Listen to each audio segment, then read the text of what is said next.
Hey everyone, this is Pastor Nat with Win the Day from Back to the Bible. Today we're going to talk about the secret to easy outreach.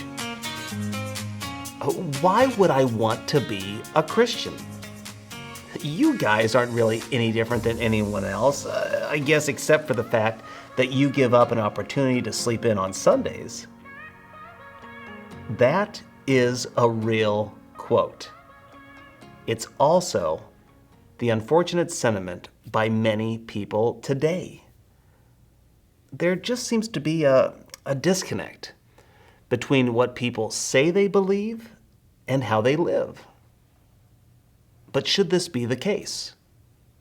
Should we as Christians be different in how we live? Well, we should, and for a very tangible reason. What is that reason? Well, Paul tells us in Colossians chapter 4, verse 5. Live wisely among those who are not believers, and make the most of every opportunity. Paul has been talking to the Colossian church about our new nature, and about how we live it in the home, and in the marketplace, and even in our communication with God. Now, Paul wants us to put on the new nature in outreach. That's why Paul says, live wisely among those who are not believers. I think today, many Christians are concerned with being liked, being nice, being inclusive, and being relevant. But I don't think that they're concerned about being wise. Wisdom is the ability to live out what we know to be true. Well, many of us, I think if we're honest, we live like fools. We consume the same TV shows, the same movies as everyone in the culture. We drink as much alcohol and do as much harm to our bodies as the college student at a frat party. We spend money freely with little investment in the kingdom. In other words, we aren't living with wisdom. And guess what? It hurts our testimony. It tarnishes the reputation of the gospel. Because the gospel is a gospel of reconciliation with God and freedom from our chains to sin.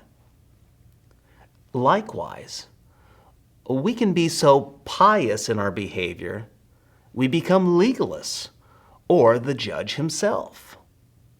We cannot and we should not expect non-believers to live like they are Christians.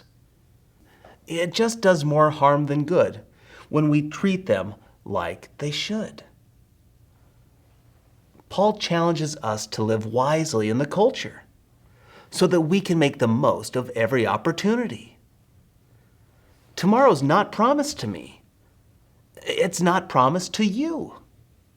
It's not promised to your neighbor or your coworker. Therefore, we are not promised any do-overs. That is why we must live wisely, because each moment is the only one we have. I wish I had lived this intentionally my whole life. I know my behavior has added more offense to the gospel. It's diminished the power of the gospel because I failed to live out the new nature in me. There is a better way to live. That is with godly wisdom each and every moment. So here's my challenge for you today. Let Christ be seen in your words and in your actions around everyone.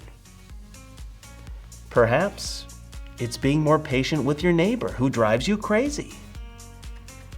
Maybe it's just being a generous tipper at the restaurant.